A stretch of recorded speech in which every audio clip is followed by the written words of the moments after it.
자, 오늘 보실 하나님 말씀은 창세기 39장 1절에서부터 우리 6절까지 말씀을 보겠습니다. 창세기 39장 1절에서부터 6절까지 우리 하나님의 말씀을 함께 보도록 하겠습니다. 창세기 39장 1절에서부터 9절까지 페이지 수로는 구약성경 60페이지 구약성경 60페이지 창세기 39장 1절부터 6절까지 하나님 말씀을 함께 보도록 하겠습니다. 창세기 39장 1절부터 6절까지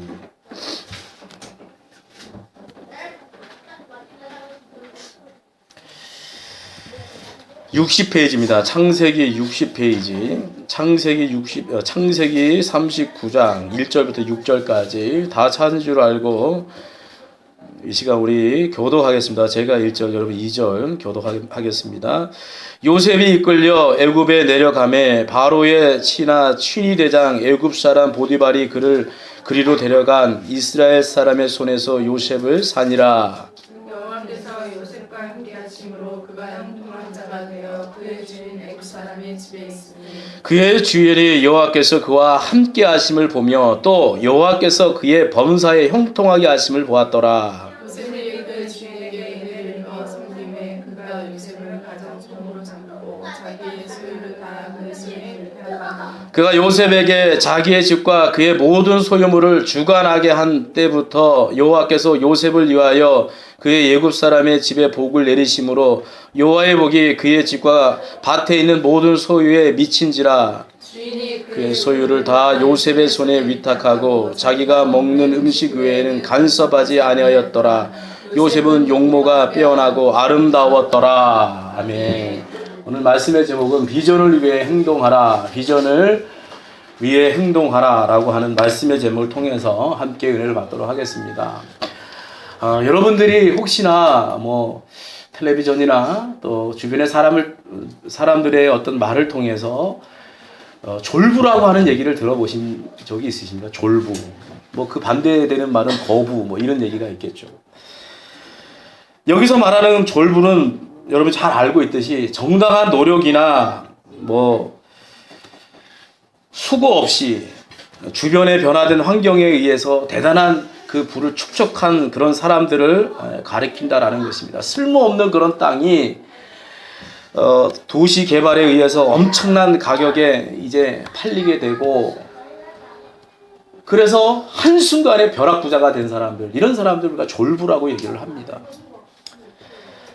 그 외에도 자기는 아무런 노력도 하지 않았는데 부모로부터 생각지도 않았던 대단한 유산을 물려받아서 또한 이렇게 졸부가 된 사람들이 있습니다. 그 외에도 복권 당첨이 돼가지고 로또가 당첨이 돼가지고 일확천금을 한순간에 거머쥔 이런 졸부들도 있습니다. 하여튼 이런저런 이유로 갑작스럽게 부자가 되고 물질의 풍요를 누리게 된 사람들을 우리가 졸부다 이렇게 얘기를 한다라는 것입니다.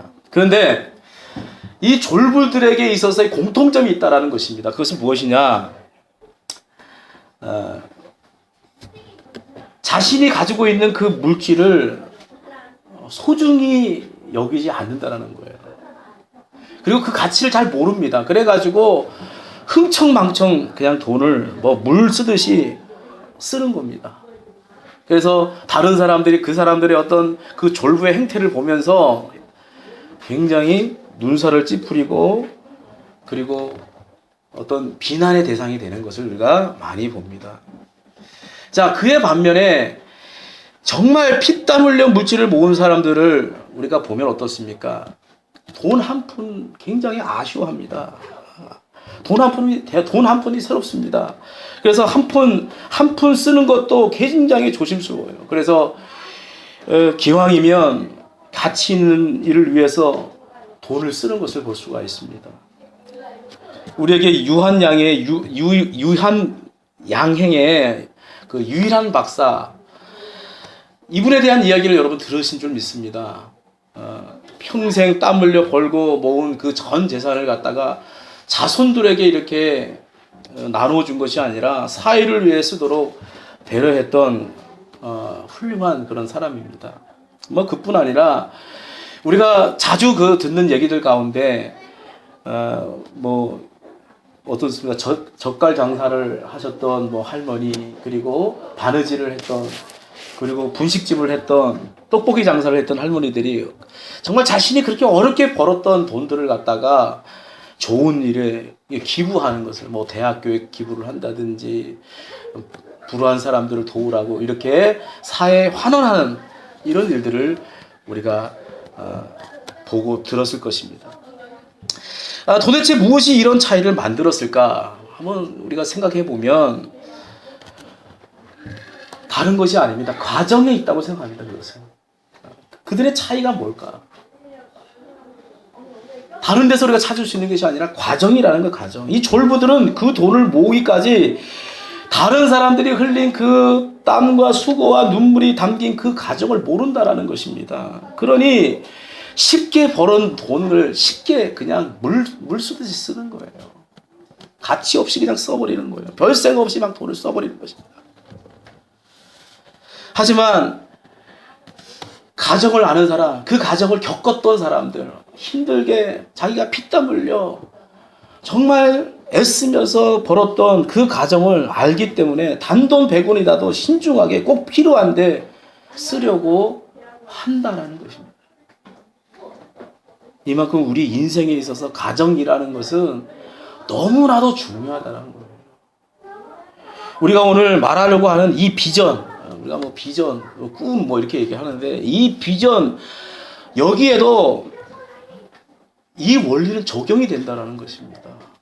우리의 비전이 이루어진다는 것이 하늘에서 쿵 하고 무슨 뭐 보물 단지가 떨어지는 그런 일로 우리가 생각해서는 안 되는 거예요. 그건 큰 착각이라는 것입니다.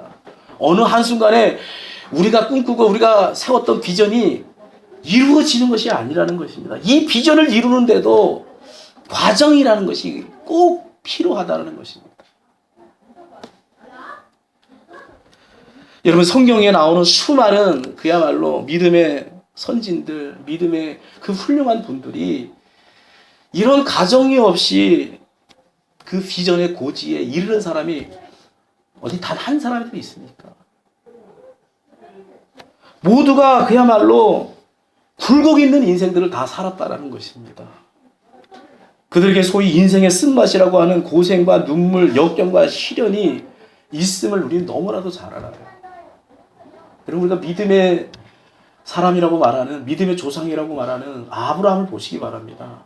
아브라함이 정말 복의 근원이 되는 축복을 누렸지만은 그가 얼마나 정말 많은 어려움, 그 가정을 통해서 주님과 얼마나 더 가까이 갔습니까? 복의 근원의 삶으로 나아갔다라는 것입니다. 여러분, 이것이 바로 과정이라는 거예요. 과정. 오늘 본문에서 바로 이 가정에 놓여 있는 주인공, 우리가 요셉이라고 하는 인물을 만나게 됩니다.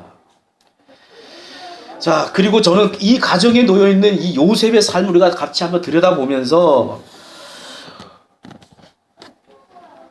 다시 한번 그 요셉이 겪었던 그 가정, 비전을 이루기 위해서 겪었던 그 가정을 우리가 한번 살펴보면서 우리 또한 그 가정 가운데 우리가 있다고 할 때에 거기서 가만히 있는 것이 아니라 행동할 수 있는 그런 믿음의 사람들이 되기를 주님의 이름으로 부탁을 드리겠습니다.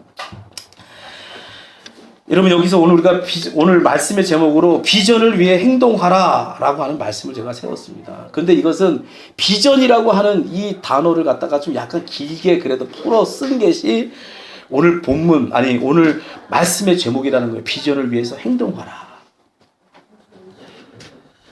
여러분, 비전을 이루기 위해서는 반드시 어떤 가정이 필요하다는 그런 말씀입니다. 이 말씀은 바꿔 말하자면 자신의 비전을 이루기 원하는 사람들이라면 결코 가만히 있어서는 안 된다는 것입니다.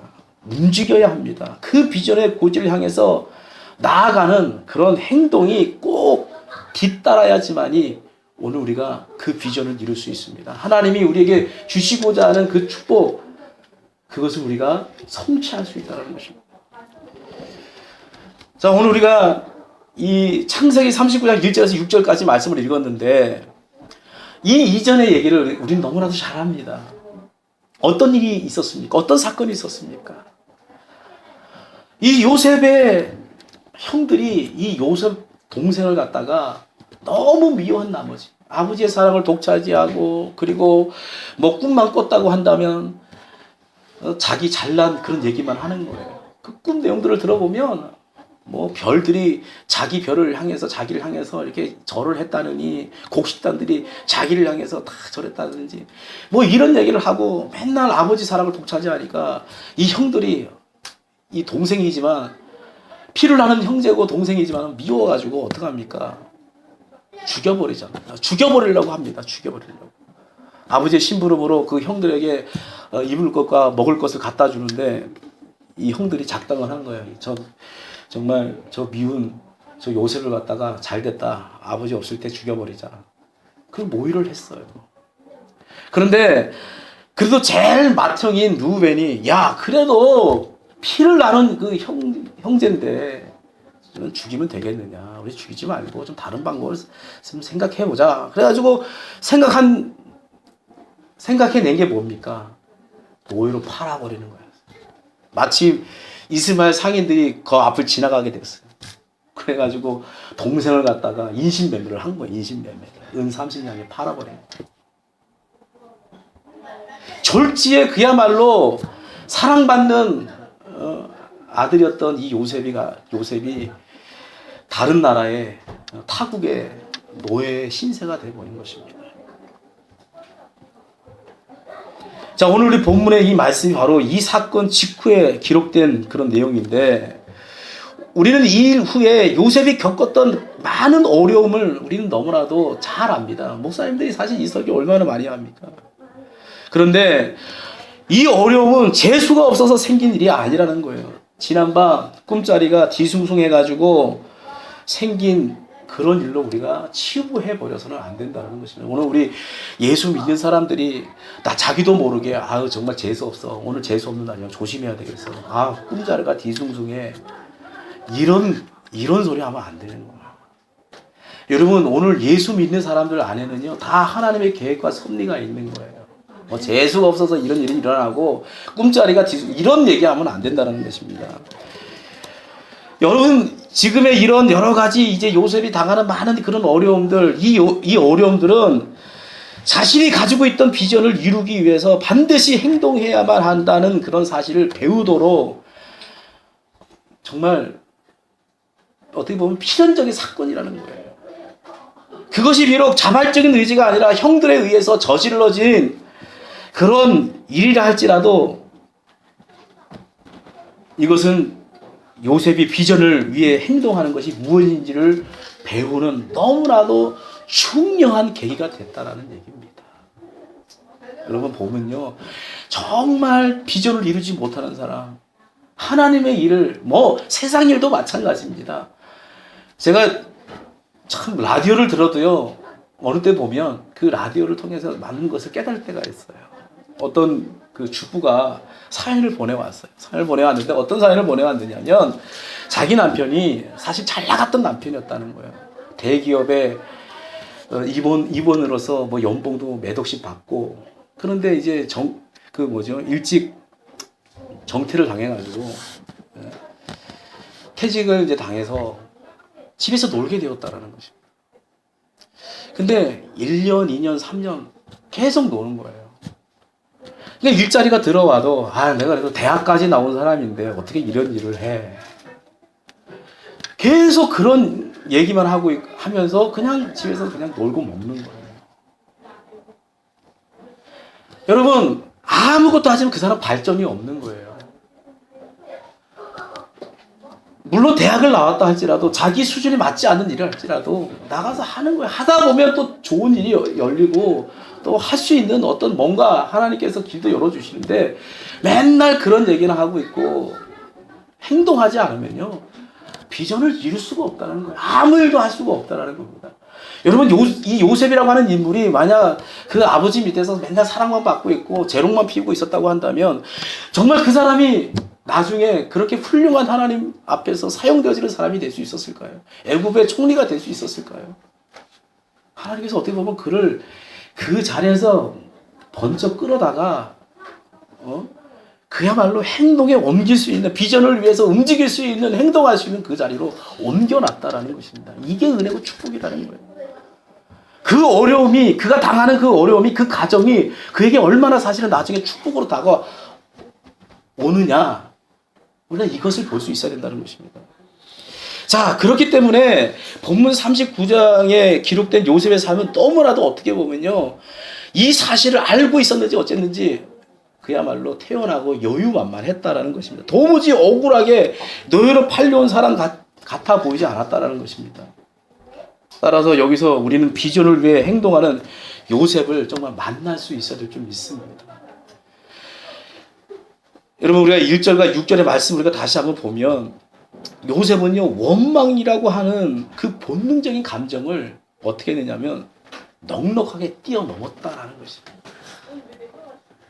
만일 저와 여러분이 요셉의 입장이라고 한번 생각해 보시기 바랍니다. 우리 같았으면, 아니 저 같았으면요, 나를 갖다가 인신매매한 형들에 대해서 그야말로 악감정을 품고 원한을 품고 날마다 원망하는 그런 시간으로 하루하루를 눈물 지으면서 보냈을 거예요. 이 일을 가면서 어떻게 하면 복수할까, 내가 여기서만 탈출해봐라, 이 노예에서 탈출만 하면 내가 형들 다 잡아 죽이겠다.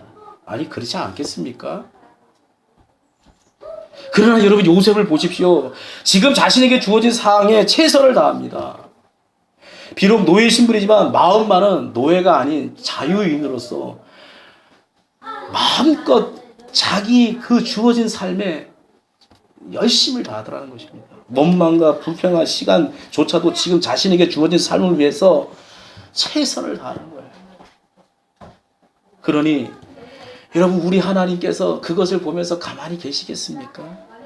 우리 하나님이 어떤 분이신데 그런 상황에서 그야말로 가만히 지켜만 보고 계시겠습니까? 여러분, 2절과 3절의 말씀을 우리가 같이 한번 봉독하기를 바랍니다. 여러분, 우리가 그런 삶에 대해 어떤 억울한 일을 당하고 정말 원망이 하늘같이 쌓여지는 일이 있더라도 우리가 내 그 원망을 뛰어넘고 기도로서 뛰어넘고 하나님을 바라보면서 의지하면서 승리하며 나갈 때, 우리가 비전을 향해서 행동할 때 하나님께서 어떻게 하시는지 보시기 바랍니다. 같이 읽겠습니다. 시작. 여호와께서 요셉과 함께 하심으로 그가 형통한 자가 되어 그의 주인 애굽 사람의 집에 있으니 그의 주인이 여호와께서 그와 함께 하심을 보며 또 여호와께서 그의 범사에 형통하게 하심을 보았더라. 여러분, 여기서 요셉이 형제들을 원망한다고 해서 요셉을 비난할 사람이 아무도 없을 것입니다.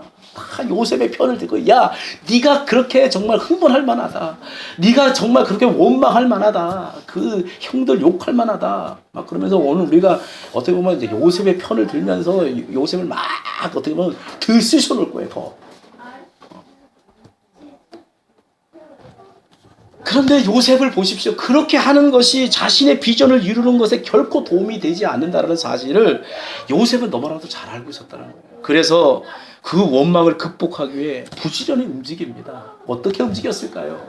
저는 이게 중요하다고 봅니다. 어떻게 움직여? 몸부림쳤을까요? 어떻게 보면 내가 원망하고 그 사람을 미워해봤자 여러분, 자기만 망가지는 거예요. 이런 사람도 어때요? 맨날 일 끝나고 나면 담배 피고 술 먹고 맨날 복수심에 맨날 칼 가고, 그건 자기 죽이는 거예요. 자기를 죽이는 거예요. 그런데 어떠세요? 부지런히 움직였다라는 거예요. 뭐 어떻게 하나님 편에서 하나님 앞에 기도하고, 오히려 그 원수를 사랑하라고 하는 주님의 말씀, 그 말씀 붙잡고 오히려 그 형들을 용서하려고 애썼을 것입니다. 아니, 용서했을 것입니다. 결국 비전을 위해 행동하는 요셉의 삶은 누구의 눈에 들었겠습니까? 하나님의 눈에 들었다는 거예요. 여러분, 하나님은 보고 계십니다. 여러분, 우리 부모도 또 내 같은 형제도 나를 몰라주지만 하나님은 우리를 지켜보고 계시다는 거예요. 하나님은 요셉과 함께 동행해 주셨습니다. 그러자 그 집주인인 보디발이 그가 하나님과 함께하면 보았다라는 거예요. 그가 하나님과 함께하니까 자기네 집에, 자기 집이 하나님이 형통한 복을 내려주시는 걸 본 것입니다. 4절에 이하 말씀을 보면 보디발이 요셉을 가정의 총무로 삼습니다. 자신의 모든 소유를 전적으로 그에게 맡기는 것을 볼 수가 있습니다. 그럼 여기서 우리의 모습을 한번 보기를 바랍니다. 오늘 우리들의 모습. 요셉은 모든 그 문제 앞에서 비전을 향해 행동을 했습니다. 좌절하거나 원망으로 세월을 허비하지 않았습니다. 그런데 오늘 우리들의 모습은 어떤 사람에 대해서 그 원망하는 그 마음, 그 원망의 벽을 넘지 못하고 있다라는 것입니다. 부모에 대한 원망, 형제들에 대한 원망, 함께 믿음 생활하고 있는 성도들의 지체들에 대한 그 원망, 기타 등등의 원망, 왜 원망이 그렇게 많은지 원망하는 삶을 살아가고 있다는 것입니다. 여러분 정말 어렵게 사는 사람들 보세요. 맨날 술 먹고 술에 취해 있고 인생에 대해서 한탄하는 사람을 보세요. 그 사람 가운데 감사라는 걸 찾아볼 수가 있습니까? 그들의 말을 들으면 맨날 사회에 대한 불평, 불만, 가족들에 대한 불만, 부모에 대한 원망 이런 것들로 채워져 있다는 것입니다. 나는 누구 때문에 오늘날 요 모양 요 꼴 받게 되지 못했다. 그 원망 소리가 끊임없이 그 사람을 통해서 나온다는 거예요. 교회 안에서도 보면요. 열심히 신앙생활 하는 것 같이 보이다가 어느 날 갑자기 교회에서 사라져 버립니다. 그래서 어렵게 찾아가가지고 얘기하다 보면 그들의 얘기가 무슨 얘기인지 아십니까? 아무개 때문에 시험에 들었기 때문에 내가 이렇게 교회를 나갈 수가 없다. 이런저런 상처를 받았다고 말하면서 마음의 그 응어리를 풀지 않는 거야. 원망을 풀지 않는 거야. 결국 자기가 죽는 거죠. 결국. 누구 손해입니까? 자기 손해라는 거예요. 그뿐입니까? 그 눈빛 속에는 한없는 원망을 담고 살아가는 사람들이 있다는 것입니다. 오늘 우리 좌우의 사람들을 한번 보시기 바랍니다. 그 우리 주변에 우리 좌우에 있는 분들의 그 눈 속에 원망이 그 눈 속에 있습니까? 아니면 소망이 그분의 눈빛 속에 있습니까? 안타까운 얘기지만 도무지 이 문제를 해결하지 못해서 더 이상 앞으로 나가지 못하는 그런 사람들이 너무나도 많다는 것입니다. 해야 할 일이 너무나도 많은데 지금 넘어야 될 산이 얼마나 많은데 이거 하나 발목이 잡혀가지고 얻어가지 못하는 그런 사람들이 얼마나 많은지 모릅니다. 혹 우리 중에 이 문제로 고민하는 지체가 있으십니까? 이제는 적극적으로 이 문제를 해결하시기 바랍니다. 여러분 절대로 이런 사람은 신앙이 성장하지는 못합니다. 거기에 발목이 붙잡히면 계속 신앙이 어떻게 되는가? 거기에서 그야말로 다람쥐 쳇바퀴 돌듯이 계속 거기서 맴도는 거예요. 제자리 걸음을 하는 것입니다. 여러분 결코 가만히 앉아서 작은 문제를 큰 문제로 만들지 마시기 바랍니다. 찾아가십시오. 서로의 오해를 풀고 서로의 실수를 인정하고 서로를 부둥켜 안을 수 있어야 됩니다. 이것이 비전을 위해 행동하는 것이다 라는 것입니다.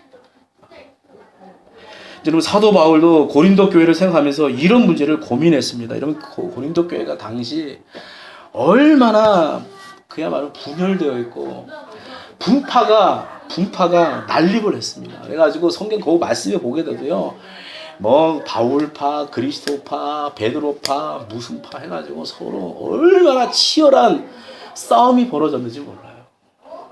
서로 으르렁대고 물고 뜯고 하는 이 고린도 교회의 모습을 우리가 보면서 사실 오늘 많은 교회의 모습을 우리가 보게 됩니다. 내가 잘났니? 내가 뭐 잘났네 하면서 싸움이 많은 그런 교회들이 얼마나 많습니까? 바울의 가르침조차 귀를 기울이지 않았습니다. 이러한 고린도 교회를 향해서 바울이 뭐라고 했느냐면 고린도 후서 6장 13절의 말씀에 보니까 내가 자녀에게 말하듯 하노니 보답하는 것으로 너희도 마음을 넓히라. 뭐라고 말하고 있습니다. 마음을 넓히라고 이렇게 당부하고 있습니다. 여러분 뱅댕이 보신 적이 있습니까? 뱅댕이. 오늘 우리가 그 아주 쫀쫀한 사람들 이 마음이 막 좁고 이 생각하는 게 좁고 막 하여튼 이렇게 하는 그런 행동을 하는 사람들을 볼 때 우리가 뱅댕이 소갈찍 뭐 소갈딱지 뭐 이렇게 얘기를 하잖아요, 그죠? 뱅댕이 속 이렇게 하는데 그 뱅댕이의 그 물고기인데 뱅뱅이 속을 정말 들여다보면요. 그 생선 자체가 그렇게 작은 생선이 아니라고 합니다. 그런데 배를 가르고 내장 부분을 보면 아주 작다라는 거예요. 그렇게 작지 않은 생선임에도 불구하고 내장 부분이 아주 작다라는 거예요. 그래서 뱅뱅이 속이 좁다는 말이 거기서 이렇게 파생됐다는 것입니다. 지금 사도 바울은 이런 현실을 정말 안타까워하고 있습니다. 그렇게 밴댕이 소갈딱지 갖고 그런 심정을 가지고 어떻게 이 세상에 하나님의 나라를 확장하는 공동체가 만들 수 있겠느냐. 지금 이것을 지금 강조하면서 말하고 있는 것입니다. 바울은 말합니다. 이제는 가만히 있지 말고 좁아진 마음을 좀 넓히기 위해 행동할 것을 간곡하게 당부하고 있습니다. 여러분, 이 당부는 우리 역시 귀담아 들어야 될 줄 믿습니다.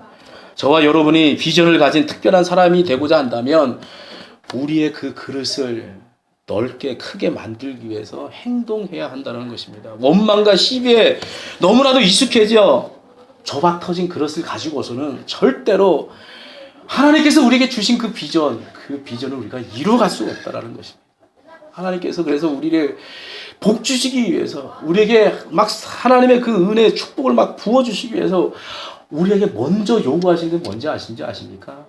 마음의 그릇을 준비하라는 거예요. 큰 그릇을 준비하라는 거예요. 큰 그릇을 만들라는 거예요. 그러니까 하나님 앞에 좀 드려도 좀 제대로 믿음으로 드리라는 거예요. 그래야지 하나님께서 크게 하나님 축복하시지 않겠습니까?